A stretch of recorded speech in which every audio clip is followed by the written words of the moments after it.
Oh, hi everyone. My name's Nat and welcome to Exceptional Individuals Thursday webinars. We deliver these every single Thursday on a whole wide range of topics related to neurodiversity. That's things like dyslexia, dyspraxia, autism, ADHD, any way which is thinking in a different way to the majority of the population. And we're taking really interesting subjects, trying to break them down and see, what can we learn from studies that are currently out there to individuals' opinions, different cultural backgrounds. So we're really glad you could be here today. Oh, nice. I'm from West India / Jamaica, Toronto, and Canada, native and Native American, British born. Okay, well, Natalie, you've got a lot going on. I work for many children and families, charities, NFPOs. Great to have you. Nice. Also neurodivergent. Brilliant. And hopefully the more cultures we've got today, the better, because it will help us understand what does autism look like across culture. And we're going to be breaking down what is culture, what is autism, how culture isn't fluid and how it changes over time. So I'm excited to get into this. And if you are new to us, we do a lot of things, from doing these webinars to helping organizations and individuals with recruitment, training, consultancy, audit, support, coaching, dog walking. Okay, we don't do that one, but we do anything related to neurodiversity, like the A to Z. Oh, Claire says I was diagnosed with autism and ADHD last year at 37. Wow, so we've got quite a lot of later diagnosis. And that's interesting. And that might be a cultural thing as well. Now, I'm using resources and quotes and papers from all over the shop today, but I want to give a special highlight to neurodiverse blogger Chloe Williams, who has this fantastic article on the core sets of autism traits shown in diverse cultures. They're really great. They've worked for many different autism communities and societies, so I would definitely recommend checking out some of their blogs. Now, first of all, let's start off with a basic definition. What is autism? Now, up until this point, I've always called it autism spectrum disorder. Why? Because that was the official name. When you look at the DSM, the diagnostic manual, ASD.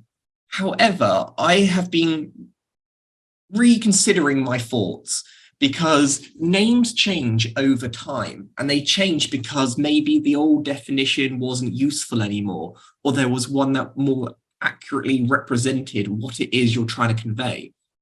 And I think disorder has a lot of negative connotations. So going forward, I'm going to predominantly be using ASC. But just so you know, ASC and ASD, interchangeable, just one has different connotations, but they're the same thing. I think it more depends on how you see it rather than any difference in the actual diagnosis. So I would like to know where your cultures are.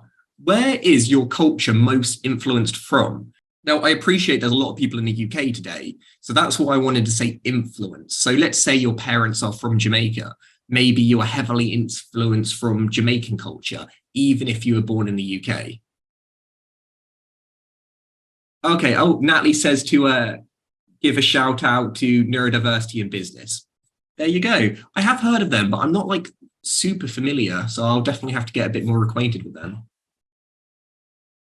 So yeah, anyone on this map, what cultures are you most influenced by? Gonna have to help me out here, actually. Maybe my geography is not so good. I know we got a Turkey there. Okay, I want to say Brazil or the ocean. And remember, culture it could be anything. Maybe, for instance, you watch so much anime, and that could mean that you're influenced by Japanese culture, even if you're just a white male in the UK. Culture can be influenced from many different parts. It doesn't have to be from where you're born or necessarily where your family are from. Okay, nice. Oh, we've got, I want to say Eastern Europe. We've got Iceland, or maybe that's Ireland. Oh, Poland, yeah, Polish culture, Jamaican and British. I take a little bit of my ethnic culture, very useful for being unbiased. Yep, definitely. Okay, we've got Greece, brilliant. I mean, I've recently found out that I'm more Scottish than I am English, which It's interesting when you find out your DNA, because does it really affect your culture because you grew up?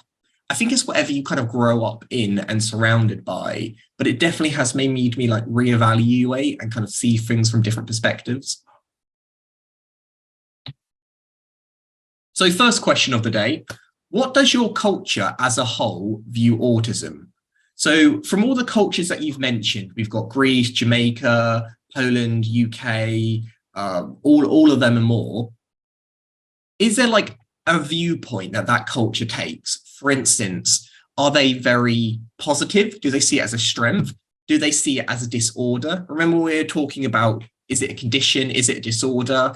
Is it a strength? Is it a weakness? I'd love to know where you feel that your culture currently stands in its outlook of autism. Now, remember, this could just be your local community. Like it could just be your like Manchester circle, or it could even just be your home. Like, where does your family kind of sit in its understanding?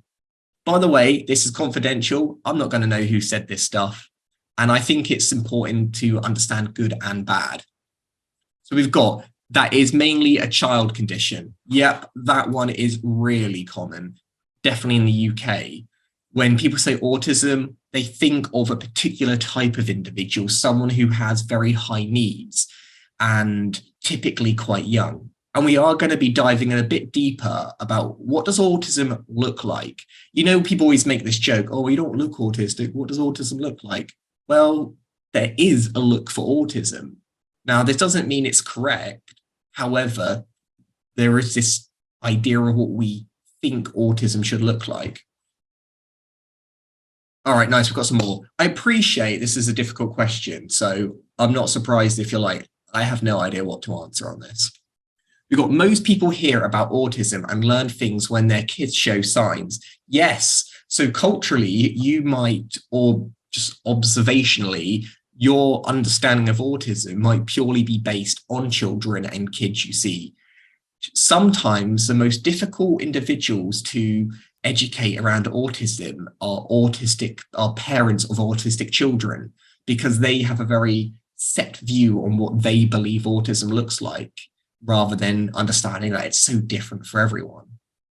You've got, my family are fine with my diagnosis and are happy to learn about it. That's great too. My mum's always been really like, cool, you know, no big deal. But again, it's different for everyone. Whatever you see on TV, yeah. Have any of you seen Atypical? Is that accurate? I don't know. I mean, probably a bit more exaggerated. Then you got things like Rayman. Is it accurate? No. But we've spoken in previous webinars about whether or not it still adds more value to the community than what it takes away. Okay, we've got, most people in my culture say that is a made-up condition or mainly related to vaccines. That's interesting. And I'm guessing, I know you're on about a Polish community.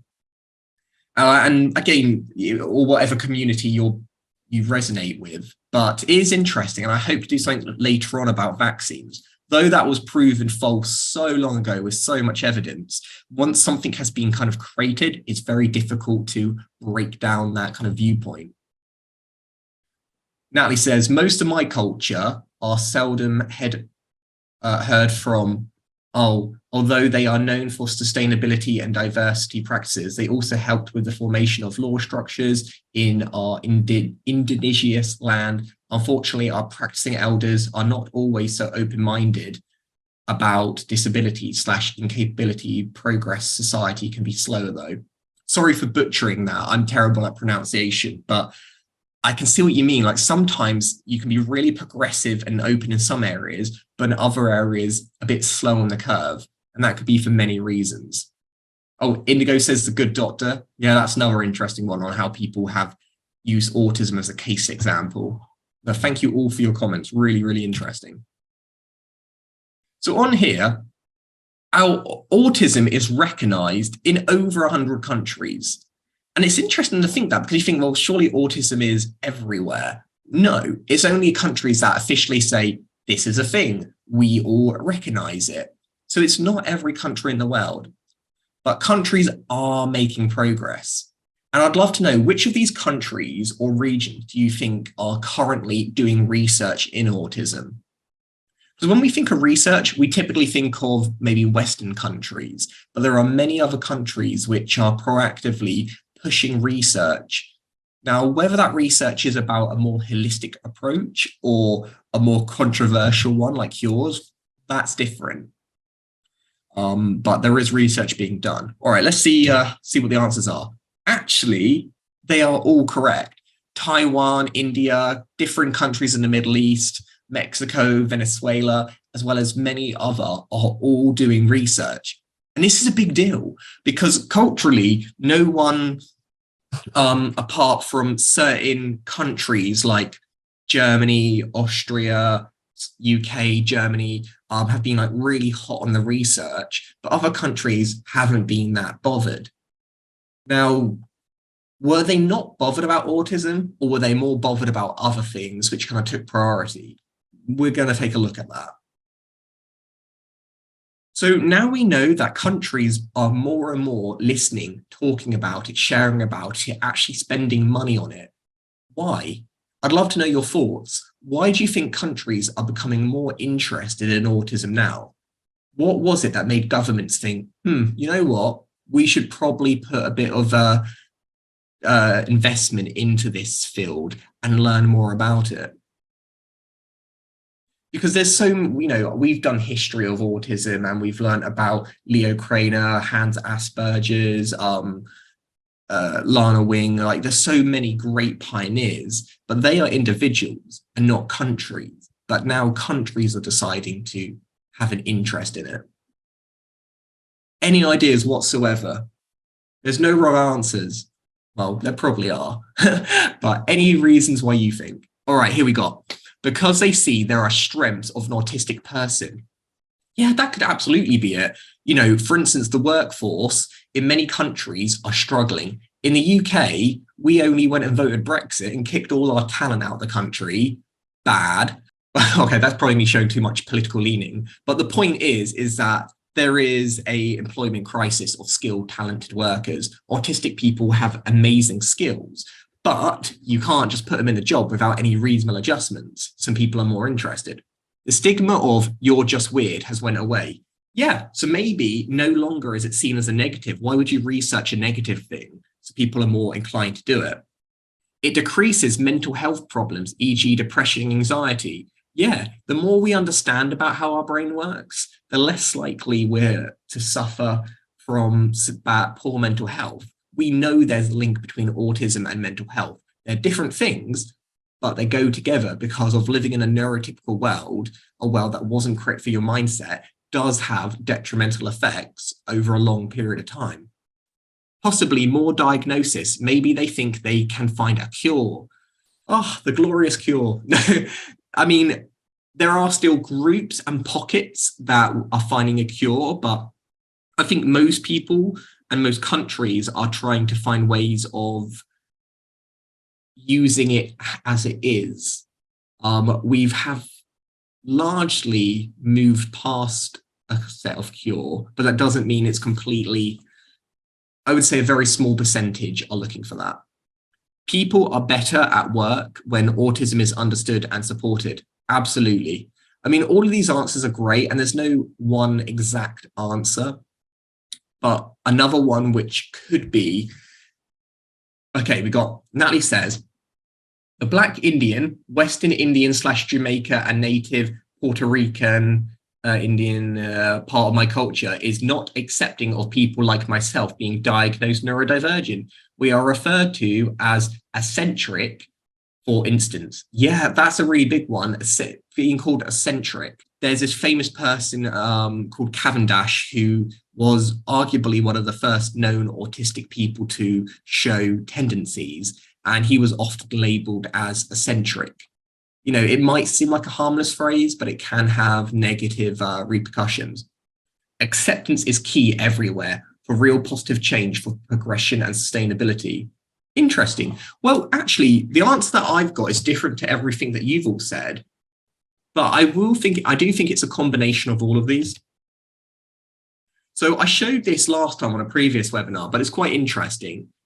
There is less child death now than there has ever been in recorded history. And you might think, now, what does child death have to do with autism? A lot. Because what it is, if you're a government, right, and what would be your number one concern of everything that's going wrong with the world? Children dying is like number one. Nobody wants that. One, because it's bad prep, it's bad for publicity. It's also bad for the future of the company, organization, economy. It's just all round bad. And though we may think that the world is getting worse and worse, it's actually getting better. You know, health, people are living longer, people are living past childhood, which is normally like the more turbulent time. And if people are living longer, that means they can put resources into other areas. Let's face it, if people are dying of like malaria or like AIDS or malnutrition or poor sanitation, would you really put your money in autistic research, or would you put it into more arguably pressing areas? So this is one of the main reasons. When the world gets healthier, other areas benefit as well. So on this map, all the ones which are blue are ones where we have some really strong epidemiological data. So this is data on medicines which deal with instances and distribution. So just kind of solid data. And in these countries, there are others, but these are the ones that we've got firm data on that have shown how autism, well, how child death has dropped dramatically. And you normally see like a graph. So as lives kind of go up, autism research also goes up. And that kind of with all levels of research. Oh, we've got some more. Okay, we've got, okay, from Nat Hawley, risk factors are robustly increasing. War, famine, climate, displacement, racism, discrimination, other traumatic events that increase factors of being diagnosed with a neurodiverse condition. Yeah, I mean, I think, you know, yes, the world can seem like it's getting worse, but when you look at the amount of people dying at a young age, that is an all-time low. So it's definitely worth kind of considering that maybe more people are getting diagnosed because there's more funding available, people are less concerned with other areas, or maybe there are kind of situations which increase the likelihood. However, there is no research or data that I know of anyways that kind of backs that up. Now, here are just some things that are good to know.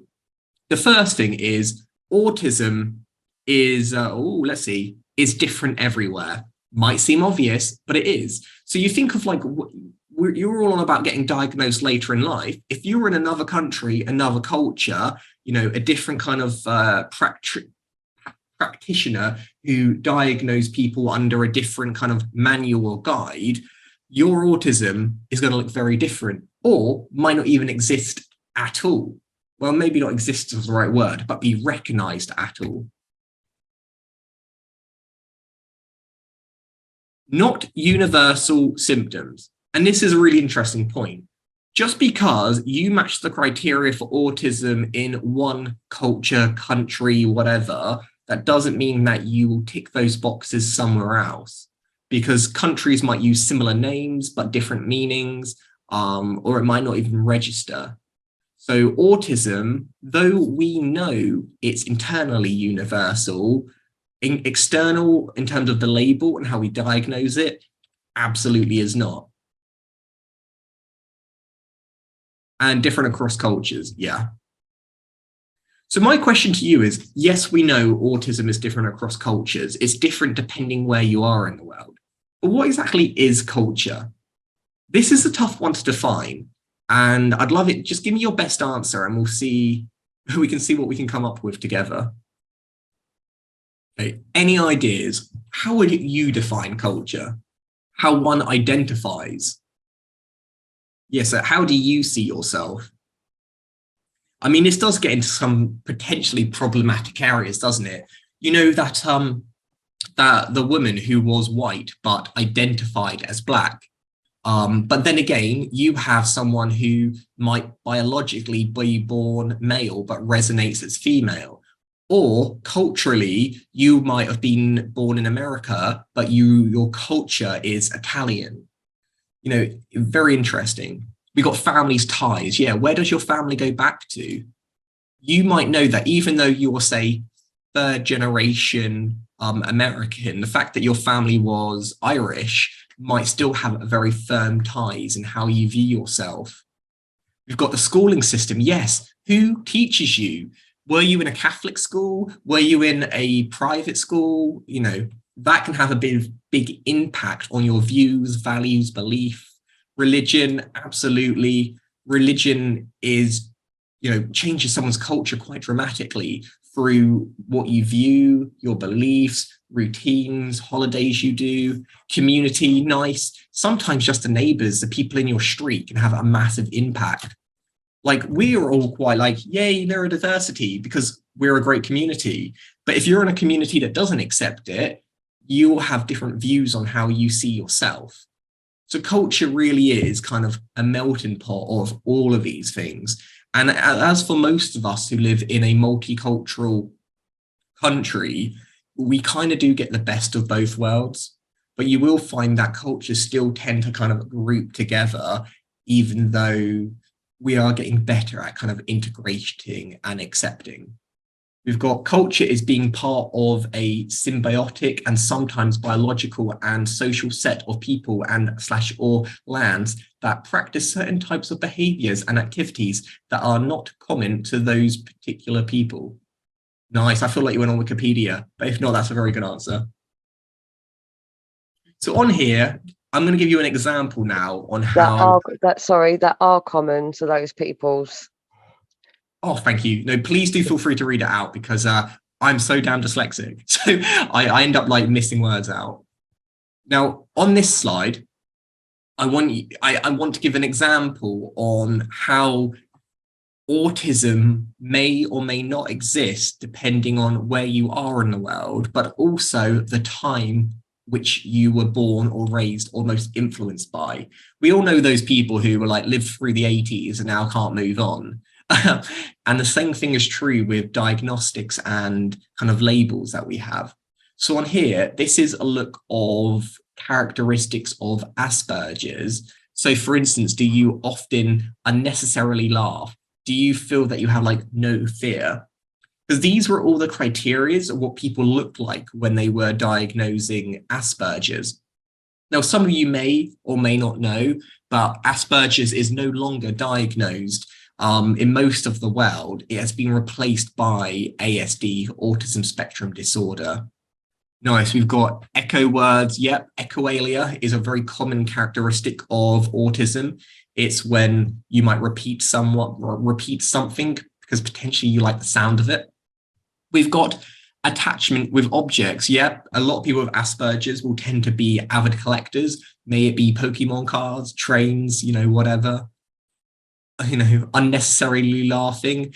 That's actually so let's say someone told you their like uncle had just died and then you just break out in laughter. That might seem really inappropriate, but actually one of the characteristics of Asperger's. So now we know kind of like what most people understand to be Asperger's. The next question is, now that we know Asperger's is no longer diagnosed, was it ever real? And again, this is one I asked in a previous webinar, but I think it's a really interesting and thought-provoking question. Or Asperger's, you will no longer be diagnosed with Asperger's in the UK and America, to the best of my knowledge. I don't know anyone who has since 2013, I think.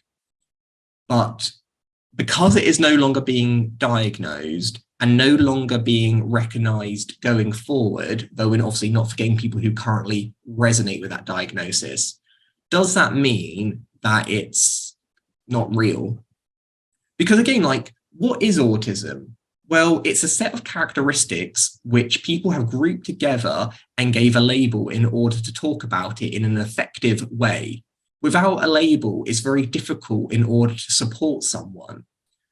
But when you take that label away, those people still have those characteristics, but they don't have something which they feel that represents them.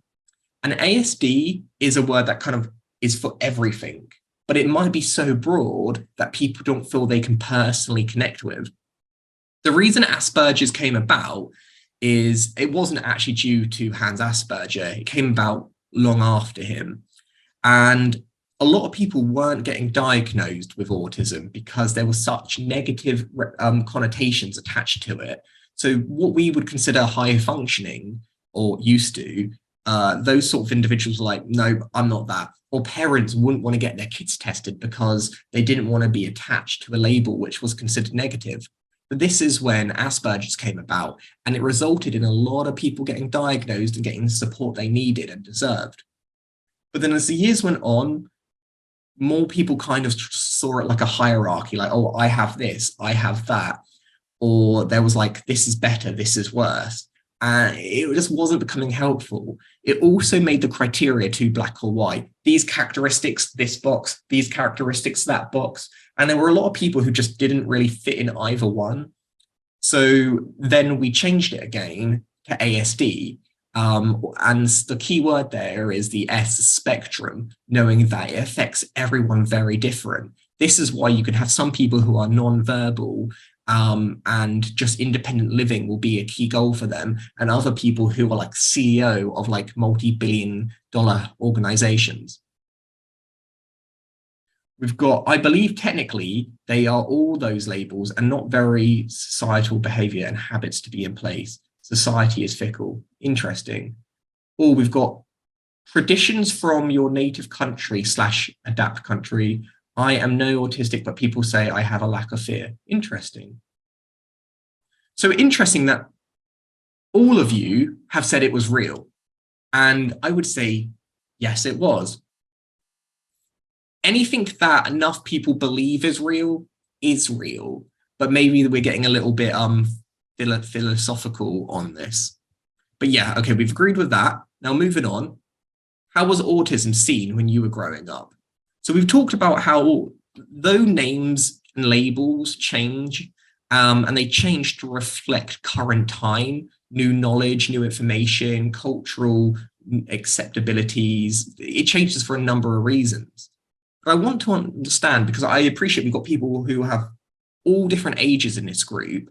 When you were growing up, what was the current viewpoint of autism then? Maybe it was positive, maybe it was negative, maybe no one even talked about it. I'd love to know. Hi, Nat, it's Faz. Yay, Faz. Okay, talk to me. Hi, I was just going to say, when I was at school, they didn't know what autism was. They knew there's something a bit different about me. What? They had no clue. So I never, ever got the help and support I needed to enable to follow my educational needs. They didn't understand me. I got a teacher in place for like to help me, you know, like I'm part of special needs. But I never, ever, they never knew what is autism. The word never existed. Only until how I know, the year 2006, everybody seems to be talking about it now. But when I was at school, I'm going back, 30 years ago now, they didn't know what it was. They had no clue what it was. I missed out on a lot of things, and I think it's just a shame they weren't supportive at the time. But everything is there now. It just makes you think, you know, what happened there? Oh, well, thanks for sharing for that. And I think, unfortunately, that seems to be a lot of people's experience. Because I said the diagnostics and labels are always changing. If you don't fit neatly into a box, you don't get told about it. Also, autism was considered to be extremely rare, like really rare. So it wasn't really needed for teachers to learn about it because, you know, you can't learn about everything. Now we know that autism is, I think roughly it's about like 1 in every 50 now, but that number is consistently changing. So that's why more people are taking an active interest into it. But sorry you experienced that. I think autism was known when I was in school, but that didn't mean that the teachers knew anything more than knowing it. They didn't really know like what to do with that information. We've got not sure, as I was diagnosed middle age, never heard of autism as a kid and teenager. Negative, diagnosis had to cover a lot of the symptoms. Yes, and that's a really big thing as well. You have to tick like pretty much 99% of the boxes in order to be diagnosed. Yet we know that you only need to have one or two characteristics. It's more about how it affects you rather than the amount of the things that affect you. So, for instance, you might have one or two characteristics, but they might be very impactful in your life. We've got exactly, kids and people with autism are not new, but now we know and care. Yes, I think that's a really important one. Autism isn't new. We've known about autism for like 100 years now in terms of when people have started describing it and talking about it, but it hasn't been until fairly recent that people have started to care. And maybe that's because we're talking about how the world is arguably getting better. People are realizing that we need autistic people in society, many reasons. A few other comments we got is, oh, Anna says, I had never heard about autism in my childhood, but I'm 46. And we've got, hey, Natalie, I'll do my best, but you're a very good writer, far better than I am a reader. Many people still confuse autism with cerebral palsy. Yeah, and also schizophrenia. That was its original diagnosis. I do not wish to use the offensive terminology that people use to refer to highly autistic people and people with cerebral palsy. One of the reasons I am on so many inclusive children and families / people facing services panels and boards, I am very anti-injustice. Great to hear. I'm the same, and I'm always open to learning. People sometimes avoid autism because they're kind of scared of saying the wrong thing, but it's much better to be in the discussion than to be out of it and not included. We've got AK says, girls tend to be good kids. Maybe that's why. We are going to be talking about gender as well. Gender plays a big part on whether or not individuals are seen to be autistic. Females are known to be good at masking behaviors. Yes, absolutely. And maybe we'll go on to females in a second because I think that's a really important subject. So we've got culture versus diagnosis. So how does it change depending on your culture and whether or not you were diagnosed? The first point is ideas, customs, and behavior of a particular people. So that makes a big difference. Diagnoses are reframed in different times. New frameworks are not always advances. Let me break this down because this is quite interesting. Ideas, customs, and behavior of particular people. That is basically what we mean when we talk about culture. And it's not too dissimilar from a diagnosis. It's the things of how you act and people observe. You can't just put someone in like an MRI machine and say, autistic. It's from observations. The next point is diagnoses are reframed in different times. So we knew that autism was, well, originally they thought it was schizophrenia. Then, as you said, cerebral palsy. Then we had a time when it was just autism. Then Asperger's, now ASD.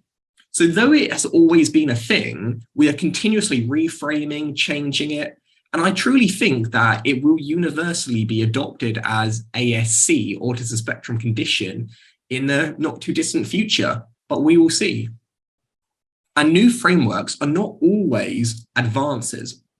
So what I mean by this is, when we talked about removing Asperger's, that's not to say that the diagnostic name of Asperger's was negative. It was just saying that it was no longer fit for purpose in that current time. It's completely possible that enough people say, actually, we missed that diagnosis because it better represented us. And then we go back to it in the future. So do not always see progression as a necessary advancement. So here's a quick quote from the Surgeon General's report, which they release, I think, every few years. And I think it perfectly summarizes to me some of the challenges we have. So culture is a concept not limited to patients. So what they're saying is it's not just individuals who are affected by culture. Clinicians and service systems, so doctors, naturally immersed in their own culture. So let's say you grew up in the UK, of course you're going to be accustomed to UK values and kind of belief systems. Or if you grew up in India and then you moved to the UK, those things are still very much embedded in who you are. have been ill-equipped to meet the needs of patients from different backgrounds.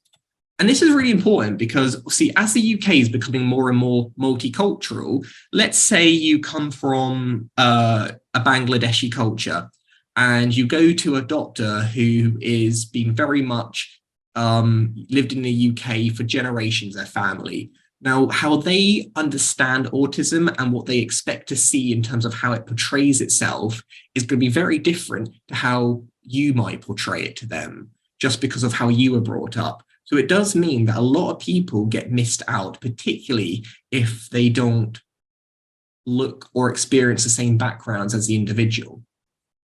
And this has happened since the very, very beginning of understanding autism, but now it's on just a much bigger scale. Over the years, autism has changed a great deal.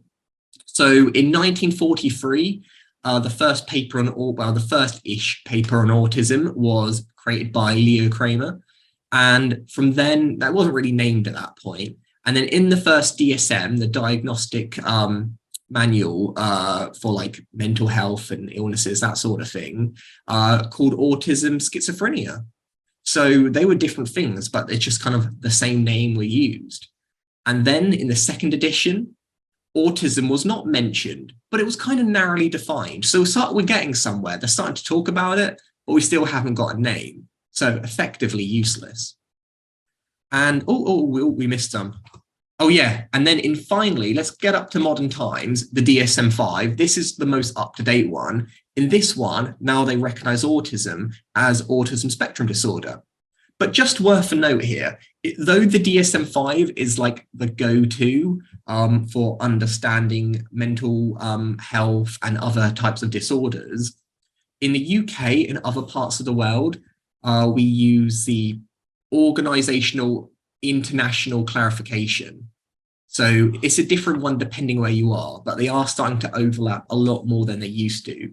For example, there was a time when people in the UK would still be diagnosed with Asperger Syndrome, but yet if you were diagnosed with the exact same person in the US, it would have been ASD. So it is overlapping more, but that said, one country to another country can be completely different.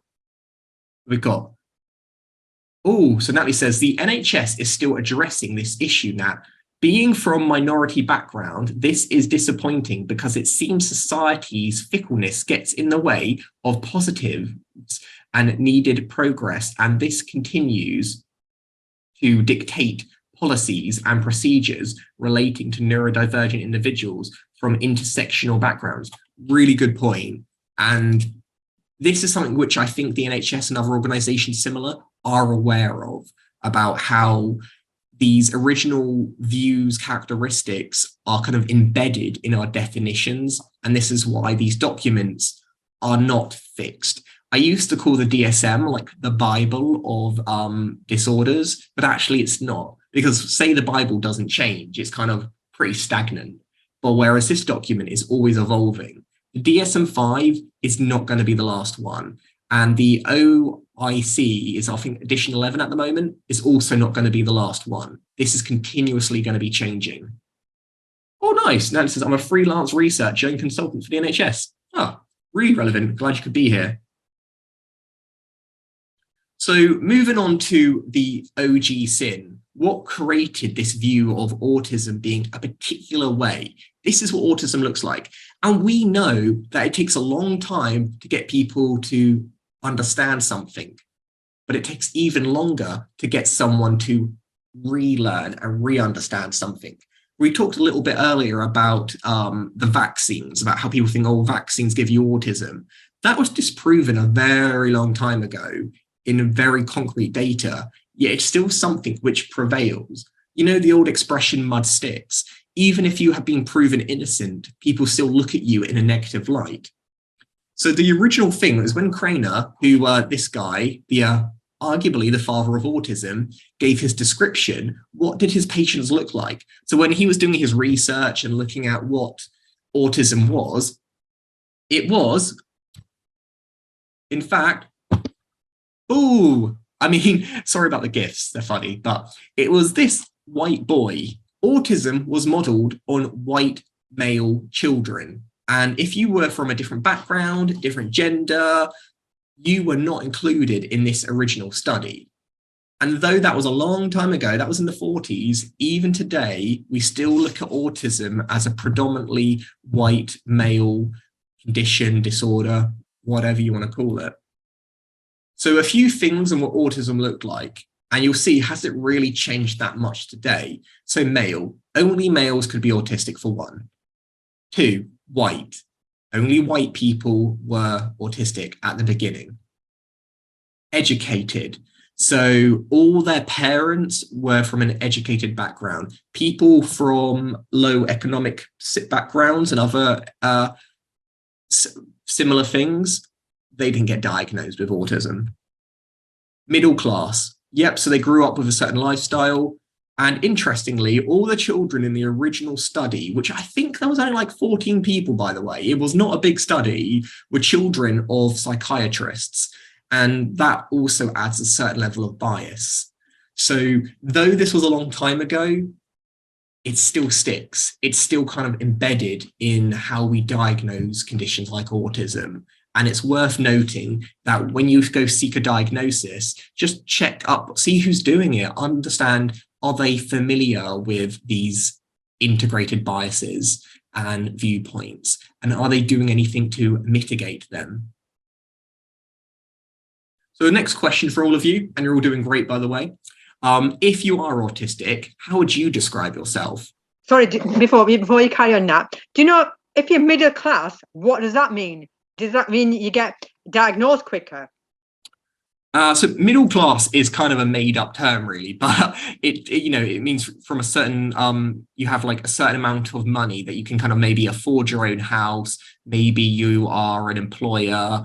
But yeah, basically, if you're middle class, it means that you are well off financially and you're more likely to be diagnosed. Because if you are from a rich family, you possibly couldn't have naughty children, but so they must have something else. But if you're from a family which has less financial means, your child is more likely to be naughty. So depending on like your background and the wealth, depends on how people view the behavior of which they are documenting to what they all kind of give a diagnosis. Right, thank you. Oh, Anna says, my experience of the assessment via NHS was very negative. Most questions were about my age, 4 to 5. It was 40 years ago. Very detailed questions were ridiculed.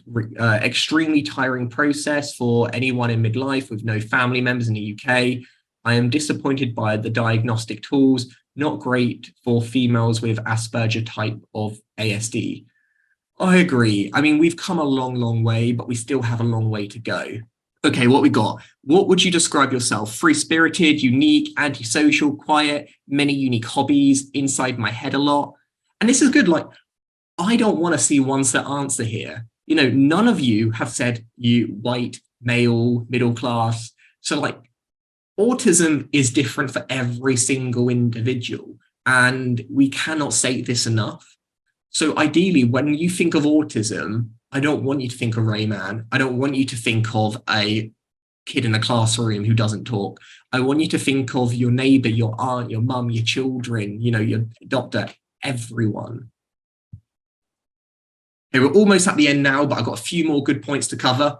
Have any of you heard of the refrigerator mothers? I've mentioned them a few times, but it's a really interesting case on how if these parents or children were born in a different time in history from a different background, their lives would have been very, very different. So I see most of you have, but there's some that haven't.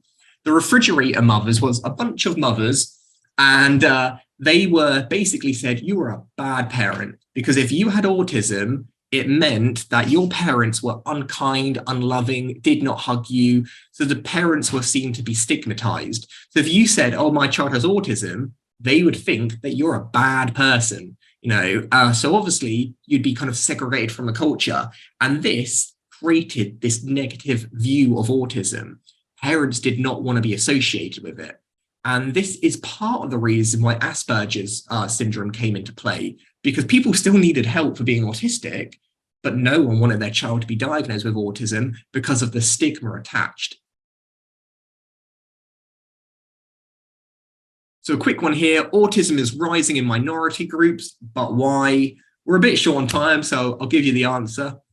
There's more understanding now, and we are becoming more integrated. There's many reasons.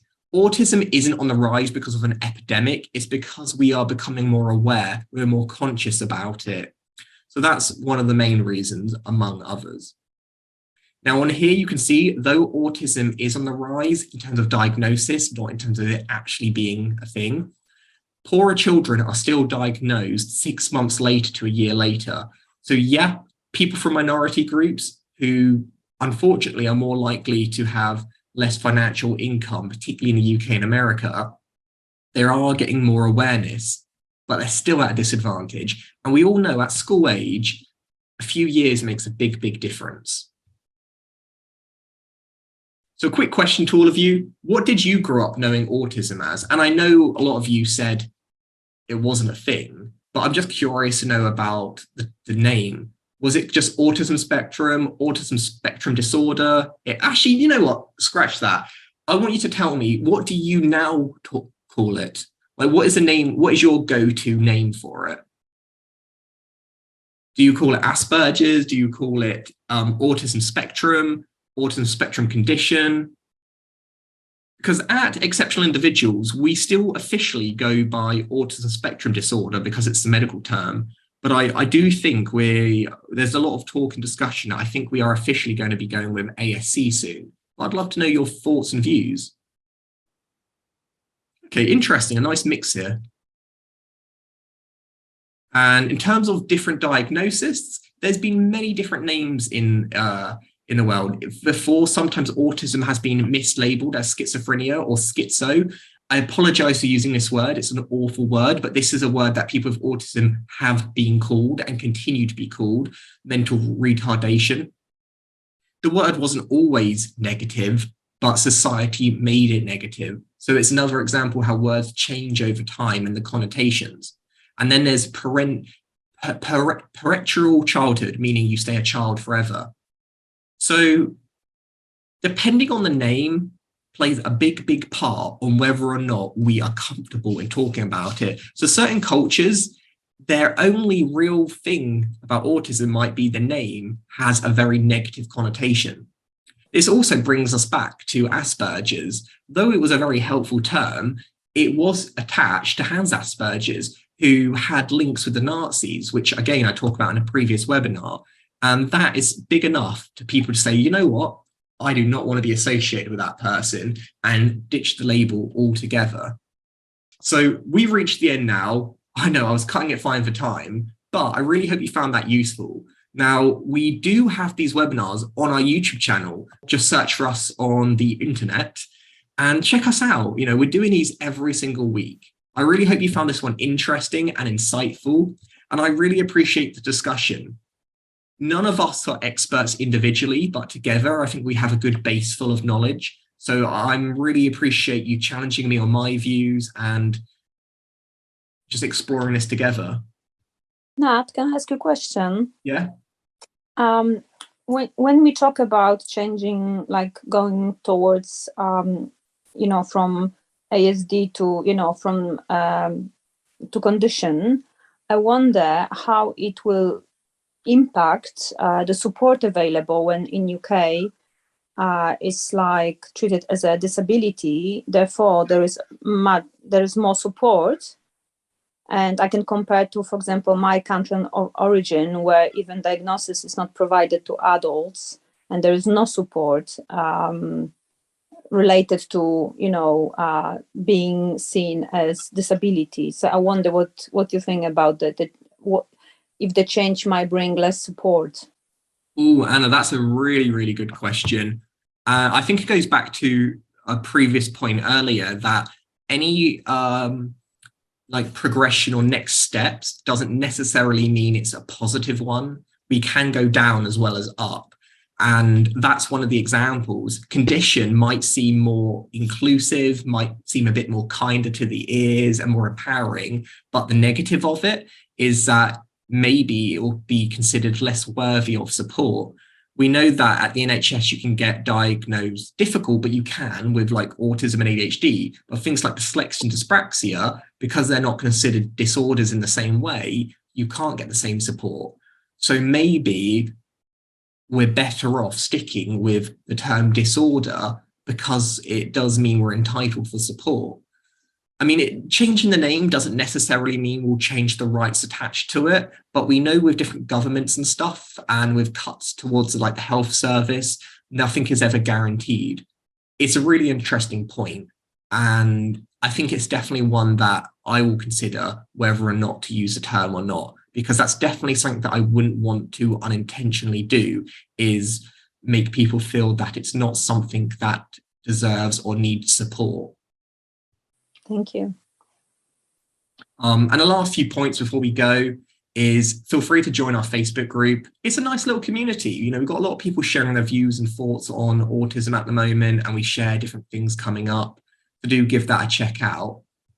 And last but certainly not least, here's our details. If any of you feel that you'd want to have an assessment, a workplace needs assessment for your autism in the workplace, or just different coaching or mentoring, get in touch with us. We're here to help. But thank you all so much for attending today. I've really enjoyed the discussion. My favorite part is hearing your views and shaping how I see it and challenging myself as well. So thanks very, very much. And hopefully I'll see you next week. Next week's webinar is on different sex differences of ADHD. So should be a good one. Anyway, have a great Thursday, everyone, and hopefully catch you soon.